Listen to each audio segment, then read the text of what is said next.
प्रचंड बोल मस्तकों के झुंड, आज जंग की घड़ी की तुम हार दो।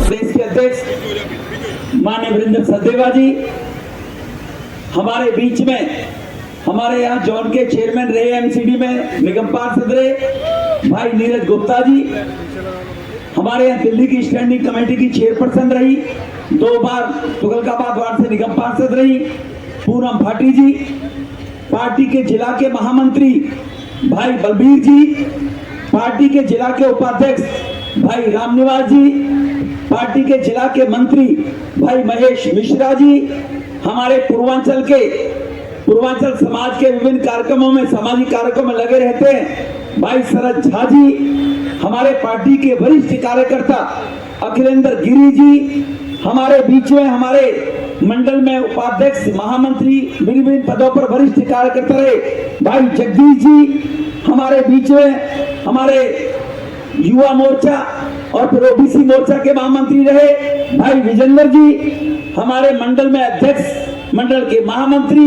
युवा मोर्चा के अध्यक्ष विभिन्न पदों पर रहे लखविंदर सिंह जी, हमारे बीच में हमारे मंडलों के अध्यक्ष भाई सुशील यादव जी, जिला मंत्री अभिषेक तिवारी जी और उपस्थित सम्मान के कार्यकर्ता योग्य बंधुवर, मेरे सम्मुख बैठे पार्टी के बड़े वरिष्ठ कार्यकर्ता जो मेरे सम्मुख बैठे हैं, जिन आप सब लोगों ने मिलकर मुझे नेता बनाया है, ऐसे सब लोग सामने मेरे जो बैठे हैं, मैं चाहे चौहान साहब की, चकालू भाट की, चेतराज जी, धर्मपाल जी, गजराज जी, मैं सबकी एसडी शर्मा जी, मैं सबकी शर्मा जी हमारे बीच में रहते हैं, हमारी बहनें, मैं सबका आभार व्यक्त करता हूं इस बात के लिए। माननीय अध्यक्ष जी ने कहा कि दिल्ली के लोग प्रताड़ित हैं, दिल्ली भ्रष्टाचार के कारण करा रही है, पीने के पानी की व्यवस्था नहीं है, दिल्ली में कोई डेवलपमेंट के काम नहीं हुए, वो सारी जानकारी अध्यक्ष जी देंगे। लेकिन एक तरफ ये दिल्ली का झूठा मुख्यमंत्री, एक तरफ ये दिल्ली का फरेबी और एक तरफ भारत की अस्मिता को 4 चांद लगाने वाले भारतीय जनता पार्टी के नेतृत्व में हमारे देश के लोकप्रिय प्रधानमंत्री, जिनके 9 वर्ष के कार्यकाल में देश के अंदर वो करने का काम किया जो 70 साल तक हमने सपने में भी नहीं सोचा था। ऐसे ऐतिहासिक निर्णय लिए गए क्योंकि दिल्ली के और देश के लोगों ने उनको सम्मान के रूप में पूर्ण बहुमत की सरकार दी। पहले 282 सीटें जिताकर उनको सम्मान देश ने दिया, फिर 302 सीटें उन्होंने जीती।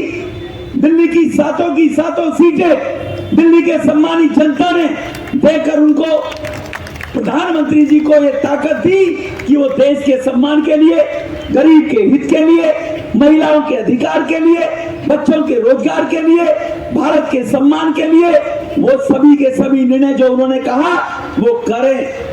और शुरुआत हुई थी जनधन खाते। कितने लोग हैं मुझे नहीं पता जनधन खातों के बारे में जानते हैं। लोग बैंकों में जाने के लिए दहलीज पर चढ़ते हुए घबराते थे, गरीब कैसे बैंक की दहलीज पर चढ़ेगा, लेकिन देश के प्रधानमंत्री जी ने बैंक वालों को गरीबों के दरवाजे पर भेज दिया और कहा हर गरीब का जनधन खाता खुलना चाहिए। 48 करोड़ देशवासियों के 70 साल की आजादी में खाते नहीं थे, जनधन खाते खोलकर जो 1991 में आज के पप्पू जी के पिताजी ने कहा था 1991 में भी गरीब के लिए 1 रुपया चलता है, 15 पैसे गरीब को पहुंचते रास्ते में भ्रष्टाचार में खा जाए जाते हैं। मोदी साहब ने जनधन खाते खुलवाकर आज पूरा का पूरा पैसा, चाहे वृद्धावस्था पेंशन हो, चाहे किसी बुजुर्ग की पेंशन हो, चाहे किसी विधवा बहन की पेंशन हो, चाहे किसी का लाभ प्राप्त करने वाला सरकारी लाभ जो मिलता है, जैसे देश के अंदर किसानों को 6000 रुपए मिलते हैं किसान सम्मान निधि में, वो पूरा का पूरा पैसा उस जनधन खाते के कारण और उसके खाते में जाता है, वो दलालों के हाथ में नहीं जाता है। देश के अंदर गरीब माता बहनें शौचालयों के बगैर, माता बहनों का गांव में देहात में शोषण हुआ करता था। माता बहनें घबराती थी सूर्यास्त होगा तो वो प्रकृति सोच के लिए जाएंगी। ऐसे 12 करोड़ लोगों के शौचालय बनाकर हमारे देश के प्रधानमंत्री ने माता बहनों को सम्मान देने का काम किया। लोगों ने मजाक उड़ाया था, देश का प्रधानमंत्री शौचालयों की बात करता है। लोगों ने मजाक तो उड़ाया, लेकिन मजाक उड़ाने वालों ने ये नहीं सोचा तुम्हारे खानदान ने 55 साल तक राज किया और तुमने गरीब की चिंता नहीं की, तुम केवल बड़े बड़े लोगों की चिंता करते रहे, केवल शौचालय बनाने का काम नहीं किया। स्वच्छ भारत मिशन के साथ में शौचालयों के साथ साथ इस देश में गरीब को रहने के लिए मकान नहीं। आप जिस भी गांव से, जिस भी राज्य से आते हैं, बिहार से आओ, उत्तर प्रदेश से आओ, उड़ीसा से आओ, हरियाणा से आओ, हर गांव के अंदर जिस गरीब के पास मकान नहीं है, भाइयों बहनों, 70 साल तक केवल 37 लाख गरीब लोगों को मकान दिए गए थे 2014 से पहले, और हमारे देश के प्रधानमंत्री ने 4.5 करोड़ गरीब लोगों को पिछले 9 साल में पक्के मकान देने का काम किया। जहां पे झुग्गी वही मकान। आपके बराबर में गोविंदपुरी में भूमि कैंप के रहने वाले लोगों को अच्छे फ्लैट दिए, उनके भी बच्चे चाहते हैं स्कूल में, कॉलेज में जाकर बताएं कि हम झुग्गी में नहीं रहते हैं, वो भी सम्मान का जीवन जिए, वो भी देश का डॉक्टर इंजीनियर बनने का ख्वाब पाले। वो ये ना समझे गरीब के घर में पैदा हुए तो ये हमारा दुर्भाग्य है। उस गरीब आदमी के दुर्भाग्य के उसके बहन को निकालकर पक्का मकान देने का जो काम किया, वो इस देश में पिछले 70 साल में किसी ने नहीं सोचा था। भाइयों बहनों, कोरोना जैसी महामारी सबने देखी है। 80 करोड़ लोगों को इस कोरोना में मुफ्त अनाज देकर भारत के उस किसान को भी पूरा पैसे देने का काम किया।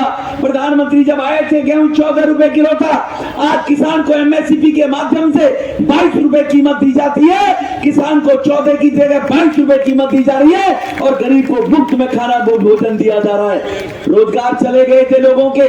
भाइयों बहनों, गांव से आदमी निकल कर आता शहर की तरफ, रोजगार के लिए आता है, रोजी रोटी कमाऊंगा, काम धंधा मिलेगा शहर में, गांव में गुजारा नहीं हो पा रहा है। 2 एकड़ जमीन थी, 5 भाइयों में बट गई, 2-2 बीघे नहीं रही, कैसे गुजारा होगा। जब शहर की तरफ आए तो शहर में रोजगार नहीं मिला। रेहड़ी पट्टी लगाकर सब्जी बेचनी है, फ्रूट बेचना है, चाय बेचनी है, वो बेचनी है तो रेहड़ी कहां से लाए, बाजार से सब्जी खरीद कर कैसे लाए। साहूकारों से 10 रुपए 15 रुपए सैकड़े के हिसाब से वो गरीब आदमी साहूकारों से ब्याज पे मोटा पैसा लेते थे और उन गरीब आदमियों को जो बचता था, आधा पैसा शाम को ब्याज के रूप में साहूकारों को दे दिया जाता था। प्रधानमंत्री ने गरीबों की चिंता करते हुए स्वनिधि योजना देश में लागू की। स्वनिधि योजना लागू करने के बाद हर गरीब को 10,000 रुपए बगैर ब्याज के देने का काम किया। भाइयों बहनों, संगम विहार में भी हमने 4 कैंप लगाए थे। आप में से भी कोई होगा जरूर जिसने स्वनिधि के अंदर लोन लिया है कोई बैठा है, नहीं बैठा है? स्वनिधि के लाइन जिन जिन लोगों ने लोन लिया है, ऐसे लोग बैठे, मेरी बहन बैठी है, ये बंधु बैठे हैं। 10,000 रुपए 1 साल में लौटाना है, 1 पैसा ब्याज का नहीं देना है। यह गरीब की चिंता देश के प्रधानमंत्री जी ने की। हमारे देश के अंदर इस देश के मुख्यमंत्री झूठे इस मक्कार ने कहा था हर घर में जल से जल दूंगा। इसने तो दिल्ली के लोगों को नल से जल दिया नहीं। आज भी संगम विहार में टैंकर रेंगते हैं, 500 से 1000 रुपए टैंकर वाले को कीमत देनी पड़ती है। लेकिन जहां जहां डबल इंजन की सरकार है, हमारे देश के प्रधानमंत्री ने 12 करोड़ घरों में नल से जल देने का काम किया है गंगा मिशन के माध्यम से। भाइयों बहनों, ये गूगल के ऊपर जाकर आप देख सकते हैं। गरीब आदमी को पीने का, हर आदमी को पीने का पानी चाहिए, स्वस्थ हवा चाहिए, उसको रोजगार चाहिए, घर अच्छा रहने के लिए चाहिए। ये गरीब आदमी की सारी इच्छाएं होती हैं।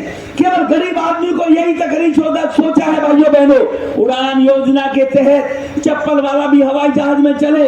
जहां 9 साल में देश में केवल 74 एयरपोर्ट थे, पिछले 15 साल में 78 नए एयरपोर्ट बनाकर आज देश के अंदर 140 एयरपोर्ट बन गए हैं। 70 साल में 74 और 9 साल में 78 नए एयरपोर्ट बनाकर आज गरीब को भी चप्पल वाले को हवाई जहाज में चलने का मौका देने का काम हमारे प्रधानमंत्री जी ने किया है।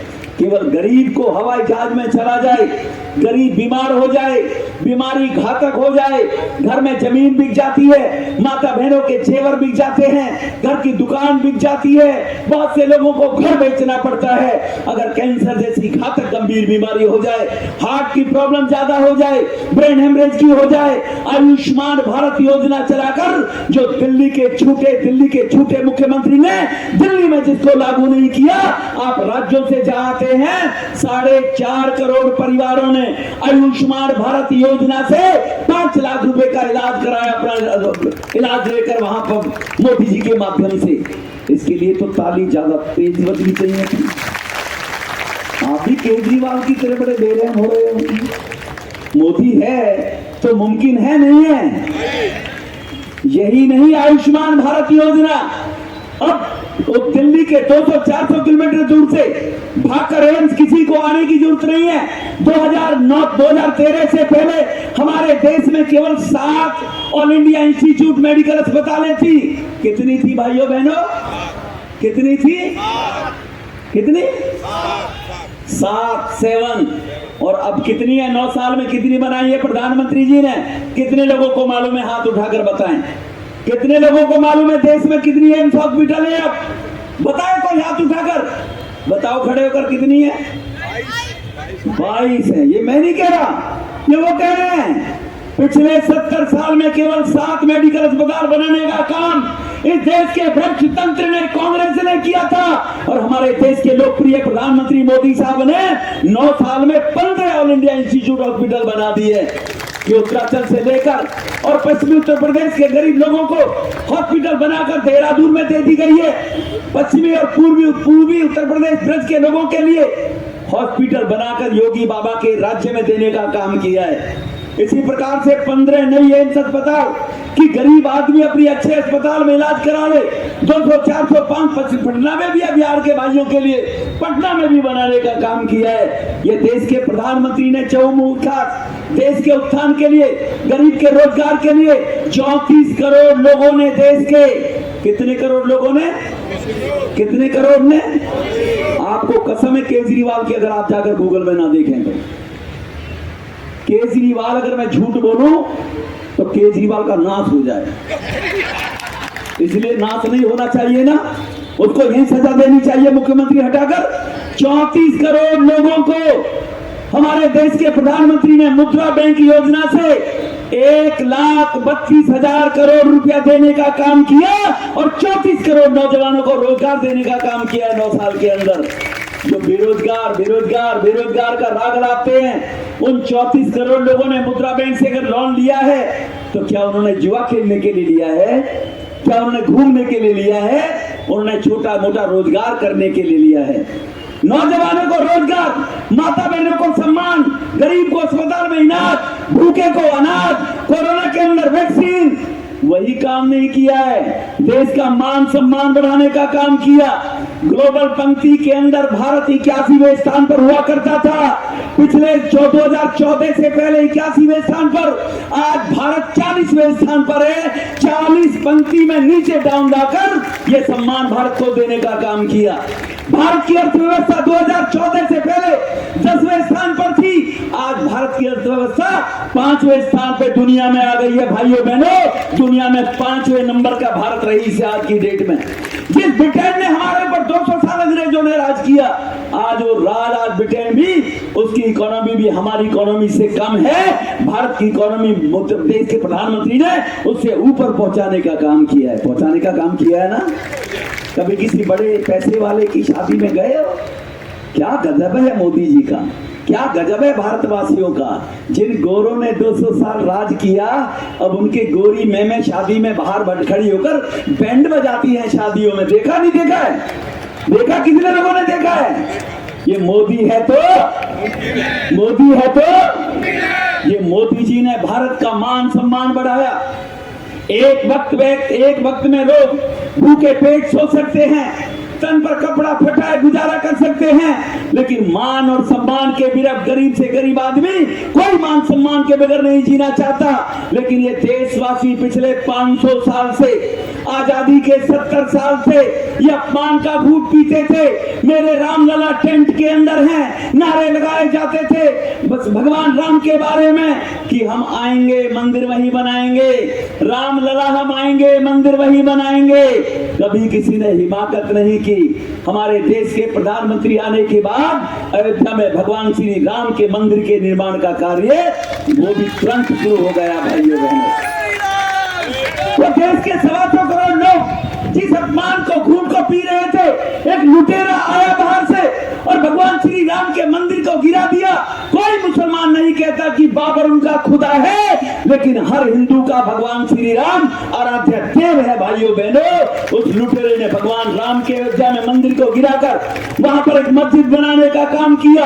पहली सरकारें कोई भी, जैसे अभी आपने देखा है खुजलीवाल पहले क्या क्या कहता था और बनने के बाद क्या से क्या हो गया, आप सब देख रहे हैं उसको। इस बात के लिए भगवान श्री राम के मंदिर को बनाने का वो तो काम भारत के लोगों के द्वारा हुआ, उसी प्रकार से कश्मीर के अंदर भी जो भारत का सिरमौर है, जिसमें कहते थे यहाँ पर तिरंगा उठाने वाला नहीं मिलेगा, मोदी साहब ने कहा कश्मीर भी यही होगा, तिरंगा भी यही लहराएगा। लेकिन तिरंगा उठाने वालों की धमकी देने वाले वो जहन्नुम में पहुंच जाएंगे, उनका स्थान भारत में नहीं होगा।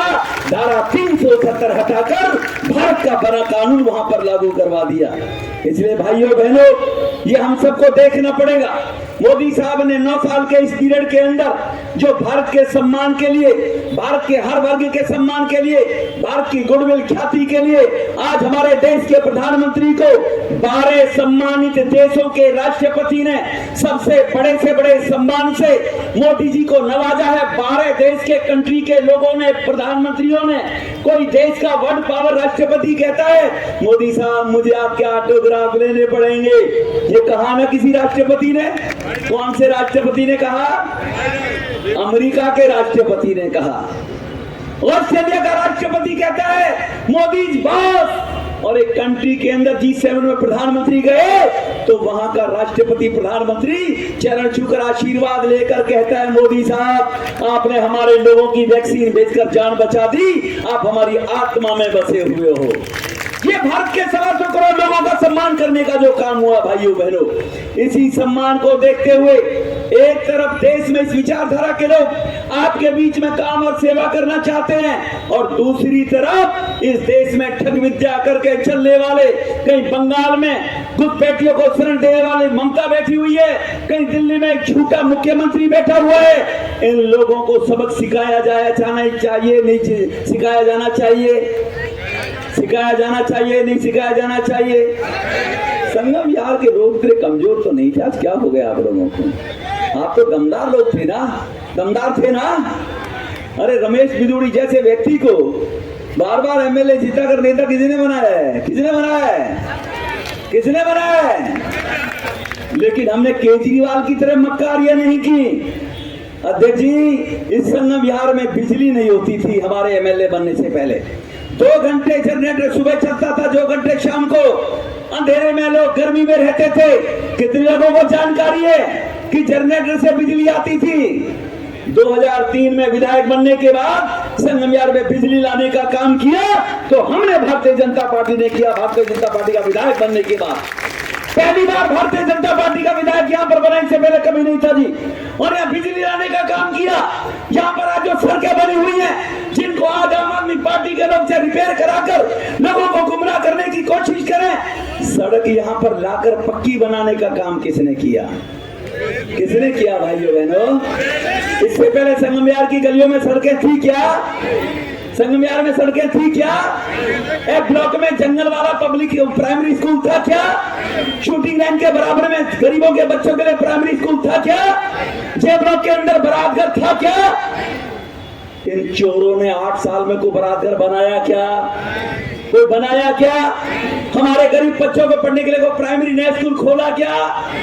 जे ब्लॉक में हायर सेकेंडरी स्कूल हमने खोला या हम झूठ बोल रहे हैं? जे ब्लॉक में स्कूल किसने खोला? Higher secondary. यहाँ के बच्चों को तुगलकाबाद एक्सटेंशन, काली बिल्डिंग, दक्षिणपुरी, मदनगिरी, कालकाजी जाना पड़ता था। मेरी याददाश्त चली गई है, झूठ बोल रहा हूं मैं, पक्का ना?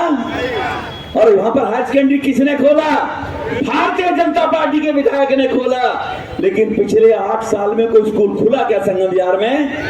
सच सच बोलना भाई। वीरेंद्र सचदेवा जी हमारे देश को कुछ करने के लिए तो नहीं कह रहे हो आप लोग। देख लो किसी गली में खुल गया हो कहीं, पक्का देख लो जरा।